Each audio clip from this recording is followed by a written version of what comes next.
Hola, buenos días. Escucha el eco de su voz. Colombia necesita escuchar la voz de Dios. Como colombianos necesitamos abrir nuestros oídos y nuestro corazón a la voz de Dios. La semana pasada, Joaquín nos compartió cómo Dios levantó su voz en medio de su pueblo, primero ante las autoridades, ante los ancianos, pero en general a todo su pueblo, cómo Dios protesta a través del profeta Joel. Vimos cómo este profeta transmitió un mensaje de juicio del Señor, ya que habían pasado tiempos difíciles, había pasado una plaga de langostas y se anunciaban más adversidades.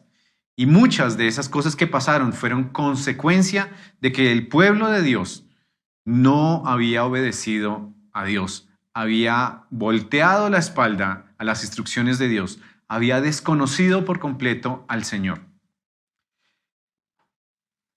El profeta Joel, y como Joaquín nos lo planteó en una pregunta, ¿de qué tienes que arrepentirte? El profeta Joel le muestra al pueblo que la solución para recomponer el asunto, para deshacer toda esta cuestión que estaba mal, las adversidades, los problemas en el campo, con los cultivos, con todo lo que estaba tan mal, era arrepentirse.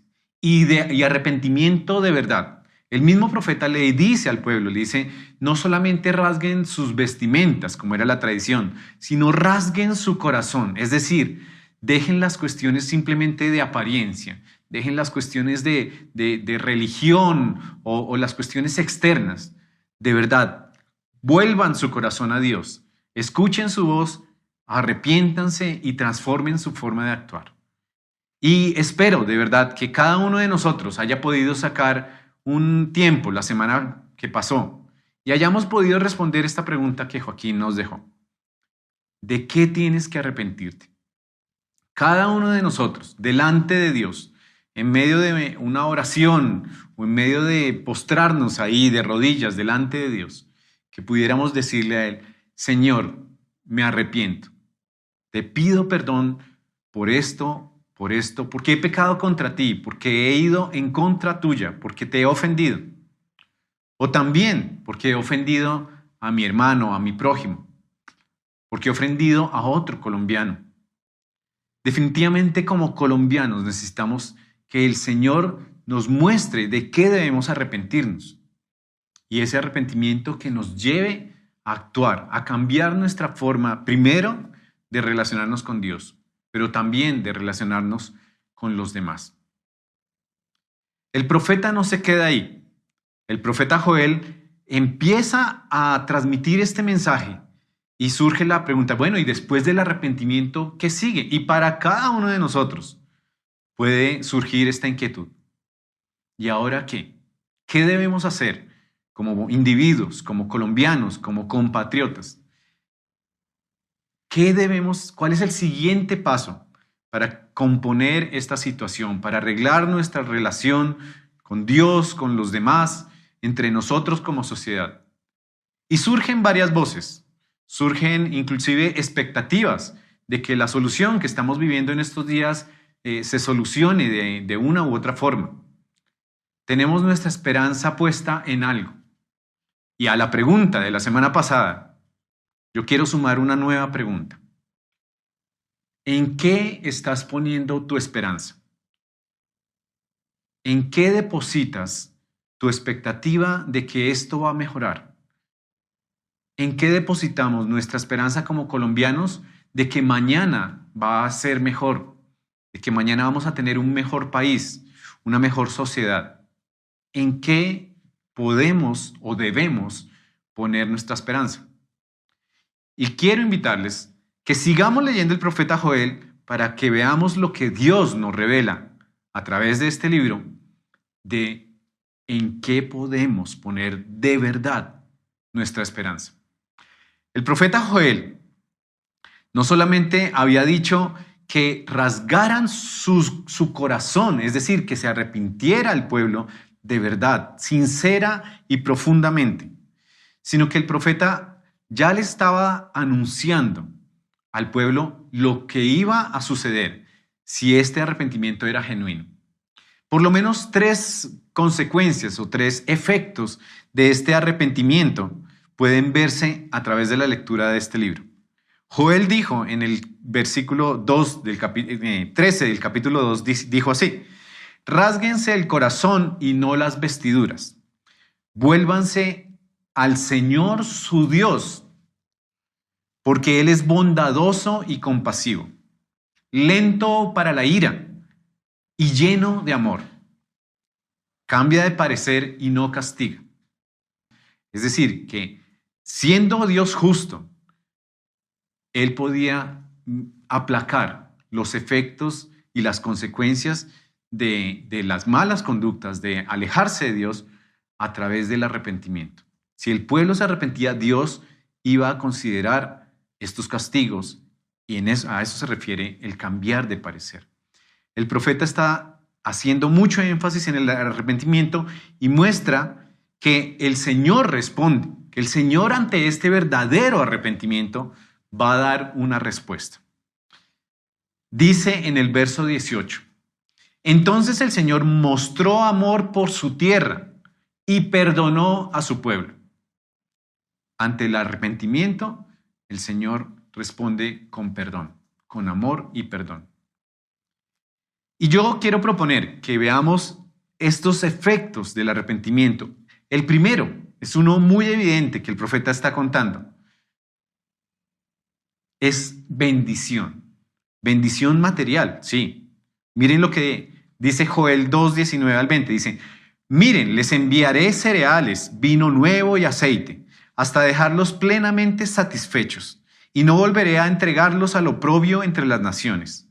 Me alejaré de ustedes alejaré de ustedes al que viene del norte, arrojándolo hacia una tierra seca y desolada. Lanzaré su vanguardia hacia el mar oriental y su retaguardia hacia el mar occidental. Subirá a su hedor y se elevará su fetidez. El Señor hará grandes cosas. Joel está diciendo: si ustedes se arrepienten, miren lo que el Señor está prometiendo. Bendición. No solamente mejorarán las cosechas, sino que sus enemigos serán dispersados. Inclusive esos enemigos que el Señor mismo había usado para traer las consecuencias y el castigo del pecado de su pueblo. El Señor está prometiendo bendición. Imaginemos eso para aquí, nuestra situación como país. Imaginemos buenas noticias de bendición, de que el campo está produciendo, de que las empresas, de que la industria está creciendo, floreciendo, de que el desempleo está disminuyendo. Sería emocionante, ¿verdad? Un segundo efecto, una segunda consecuencia de este verdadero arrepentimiento y cambio de conducta ante el Señor es una restauración. Primero, bendición, pero segundo, una restauración. Dice así el profeta Joel: no temas, tierra, sino alégrate y regocíjate, porque el Señor hará grandes cosas. No teman, animales del campo, porque los pastizales de la estepa reverdecerán. La higuera, los árboles producirán su fruto, y la higuera y la vid darán su riqueza. Dios cambia lo que estaba mal. No solamente eso que había arrasado, la plaga o los enemigos, sino que los campos volverán a dar su fruto. Inclusive los animales verán las consecuencias de la transformación del pueblo. Imaginemos eso para Colombia también, aquí y ahora. Imaginemos una transformación, unas buenas noticias para nuestro país. Imaginemos que en lugar de ser conocidos en el exterior por las noticias de muertos, desaparecidos, masacres, por las malas noticias, escucháramos que en Colombia hay un auge de la empresa, un aumento de la cobertura de la educación para las nuevas generaciones. Que no solamente tenemos buenas noticias cuando los deportistas dejan en alto el nombre del país, cuando Egan gana una etapa o cuando la selección gana un partido en un mundial, sino que Colombia es reconocida por su lucha contra la erradicación de la pobreza, por sus altos índices de empleo, por su auge en la industria, por su protección a los cultivos, por sus políticas de protección al medio ambiente. Imaginemos eso. Sería genial, ¿no? Sería muy emocionante. Imaginemos que nos unimos en torno a esas causas y no solamente cuando hay un evento deportivo. Imaginemos que nos enorgullecemos cuando escuchamos esas noticias, pero sabemos que es porque ha habido arrepentimiento y cambio de conducta delante de Dios. Entonces, el primer efecto, la bendición material, pero hay una restauración del entorno y restauración de la sociedad, de la nación misma, de las personas mismas. Y un tercer efecto, y es muy importante porque el profeta Joel lo presenta de una forma muy especial, muy particular, incluso hasta enigmática, porque lo presenta de una forma como una profecía también. Un tercer efecto sería la esperanza. La esperanza. ¿En qué está depositando la esperanza el pueblo de Dios? El profeta Joel lo muestra así. Dice en el capítulo 2, 28, dice, después de esto, derramaré mi espíritu sobre todo el género humano. Los hijos y las hijas de ustedes profetizarán y tendrán sueños los ancianos y visiones los jóvenes. Joel anuncia no solamente que vendrán buenos tiempos, bendiciones materiales, sino que también vendrán bendiciones espirituales. El pueblo había estado abandonado por su mala conducta, por las consecuencias de sus acciones, de haberse alejado de Dios, desobedecido. Los enemigos incluso habían destruido sus ciudades, el templo, muchas cosas. El pueblo había sentido y experimentado que Dios los había abandonado y ellos sabían que estaba advertido. Y ahora reciben estas palabras del profeta Joel en donde dicen que Dios promete que volverá a estar en medio de ellos a través de su espíritu. Esto también lo están presentando otros profetas. El profeta Ezequiel. El profeta Ezequiel lo anunció también. Dice en Ezequiel 36, dice, les daré un nuevo corazón y les infundiré un espíritu nuevo. Les quitaré ese corazón de piedra que ahora tienen y les pondré un corazón de carne. Infundiré mi espíritu en ustedes y haré que sigan mis preceptos y mis leyes. Es muy especial ver cómo el profeta Joel se alinea con estos anuncios que allá había hecho Ezequiel y en otras partes del Antiguo Testamento está, de esa promesa venidera, de esa esperanza en la que el pueblo debe poner sus ojos, su mirada. No simplemente en la bendición inmediata o en la restauración de la tierra o de la nación, sino que había algo mucho más importante, algo que trascendía el tiempo y el contexto, que era esa promesa de Dios nuevamente en medio de su pueblo. Al final del libro de Joel, al final del capítulo 3, Joel dice así, perdonaré la sangre que derramaron, el Señor hará su morada en Sión. Es una promesa que Él volverá a habitar en medio de su pueblo. ¿Y cómo lo podemos entender nosotros para aquí y ahora? Esta promesa y todo lo que Joel desarrolla entre el capítulo 2 y el capítulo 3 apunta directamente a Jesús. Es Jesús el cumplimiento de esa promesa. Es Jesús el que viene a habitar en medio de su pueblo.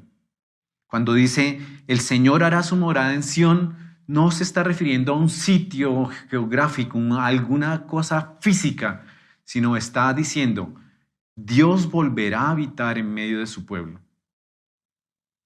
Y es que Jesús lo confirma cuando él le contaba a sus discípulos, yo me voy, pero les voy a dejar a mi Espíritu Santo. Al despedirse de sus discípulos, Jesús les dice, vayan, hagan discípulos de todas las naciones, yo estaré con ustedes hasta el fin del mundo. Y eso lo cumple Jesús al dejarnos a su Espíritu Santo.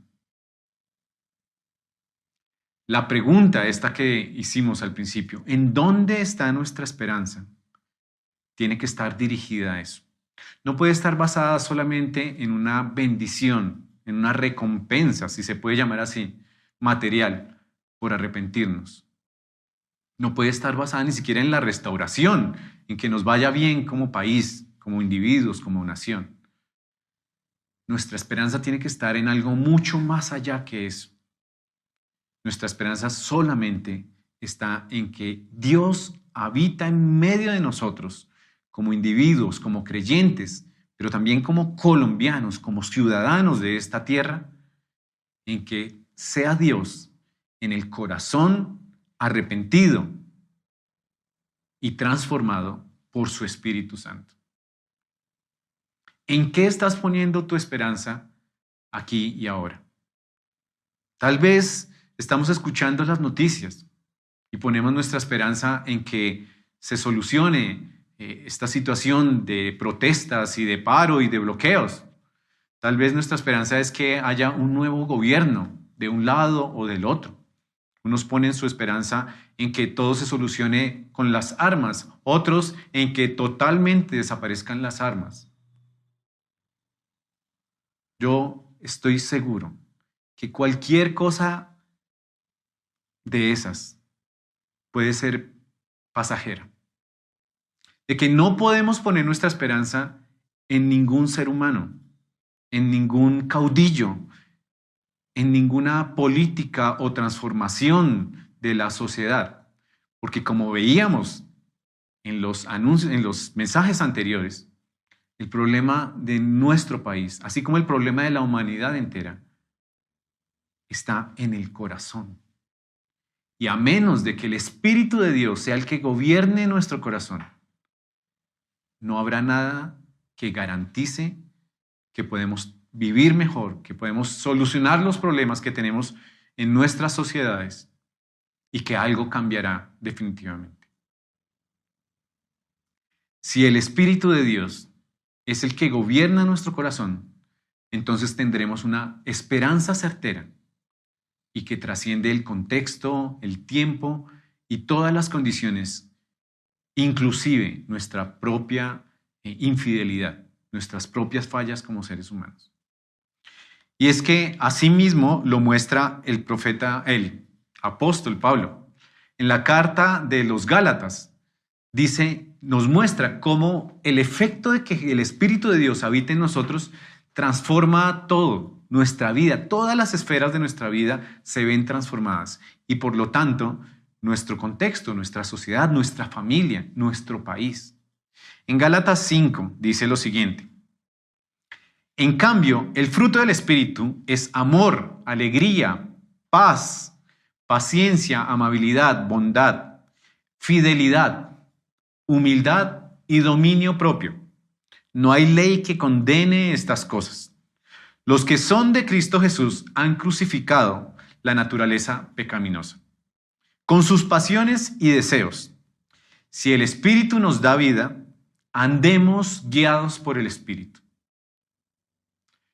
¿Podríamos imaginar que nuestra vida sea guiada totalmente por el Espíritu? Que nuestra familia, nuestras familias, las relaciones cercanas con familiares, compañeros de estudio, de trabajo, que nuestra sociedad sea guiada por el Espíritu, que nuestro país sea guiado por el Espíritu, que sea evidente que hay amor, alegría, paz, dominio propio.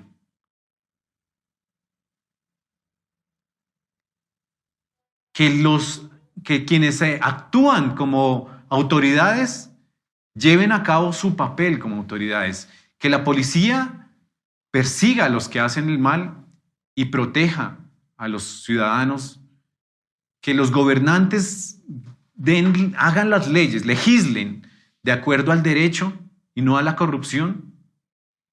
Que los campesinos puedan sentir que pueden cultivar su tierra sin temor a que alguien los despoje, los desplace, los persiga, a que un gran conglomerado empresarial quite su mercado. ¿Imaginamos a Colombia guiada por el Espíritu Santo? Esa es nuestra esperanza.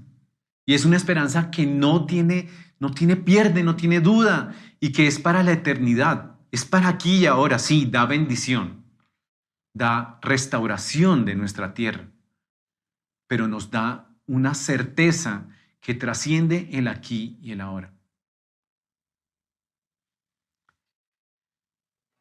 Que nuestra oración en este momento responda a las dos preguntas que hemos visto estos fines de semana. ¿Tienes algo de qué arrepentirte? Si no has podido, siéntate en estos momentos y conversa con Dios. Reconoce tu pecado.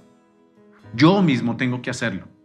Que cada uno de nosotros, no solamente como creyentes en Dios, sino como miembros de esta sociedad, podamos reconocer lo que hacemos mal delante de Dios, pero también delante de los demás, del prójimo, del hermano, del que piensa diferente. Jesús mismo dijo, amen a sus enemigos, no dijo, acaben con sus enemigos. Imaginemos a una Colombia que puede establecer diálogos con personas que piensan totalmente diferentes, sin necesidad de ir a las armas o a la violencia. Si tienes oportunidad, responde esa pregunta, ¿de qué tienes que arrepentirte? Pero también responde la siguiente, ¿en qué pones tu esperanza? Como padre, como hijo, como empleado, como empresario, como maestro, como trabajador del campo, como médico, como cualquier profesión, pero también como ser humano, como creyente que tiene la responsabilidad de llevar este mismo mensaje que Joel le transmitió a su pueblo a los que lo rodean. ¿Qué mensaje estás transmitiendo?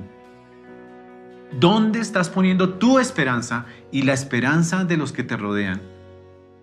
Si no es en que el Espíritu de Dios transforme todas las áreas de tu vida. A manera de conclusión, quisiera dejar esta reflexión. Arrepentirnos de todo corazón implica reconocer que necesitamos que el Espíritu Santo dirija nuestras vidas.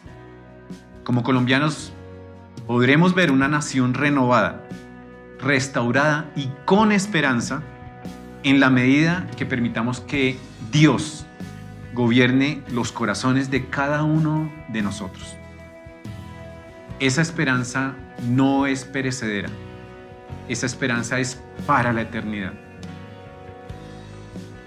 Que nuestro país, que cada uno de sus habitantes, cada uno de nosotros, permita que el Espíritu de Dios gobierne en nuestras vidas, en nuestras familias, en nuestra sociedad y en todas las esferas de nuestro país, de nuestra nación. Para reflexionar en todo esto que hemos visto del profeta Joel, quisiera dejar un par de preguntas. La primera es, ¿en qué estás poniendo tu esperanza? Y la segunda, ¿hay áreas de tu vida que necesitas entregar, que sea el Espíritu de Dios quien gobierne tu vida? ¿Una área específica? ¿Hay algo que debas entregarle a Dios, que sea su Espíritu Santo gobernando en tu vida? Que estas preguntas ayuden a que pensemos y reflexionemos en torno a lo que el profeta Joel nos ha mostrado durante su libro. Permítanme orar para que este mensaje de Joel se haga realidad en cada una de nuestras vidas. Señor, te necesitamos. No solamente para reconocer nuestra necesidad de ti, no solamente para abrir los oídos, para abrir los ojos a tu voz, a tus instrucciones, a tu amor mismo, sino para transformar nuestra forma de pensar, de sentir, de tomar las decisiones cotidianas y las más trascendentales de nuestra vida personal y como sociedad. Colombia te necesita, Señor.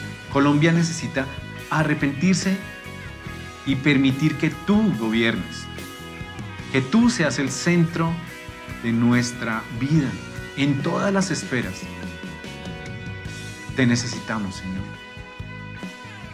Permítenos no estar tranquilos hasta que veamos que es real ese arrepentimiento y que es real que permitimos que tu Espíritu Santo es quien produce ese cambio.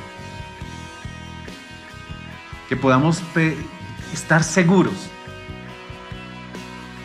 que la única esperanza de transformación para nuestra vida y para nuestro país, nuestra sociedad, es permitir que el Espíritu de Dios gobierne nuestra mente, nuestros corazones.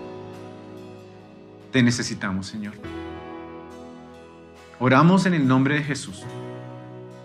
Amén. Que Dios te bendiga.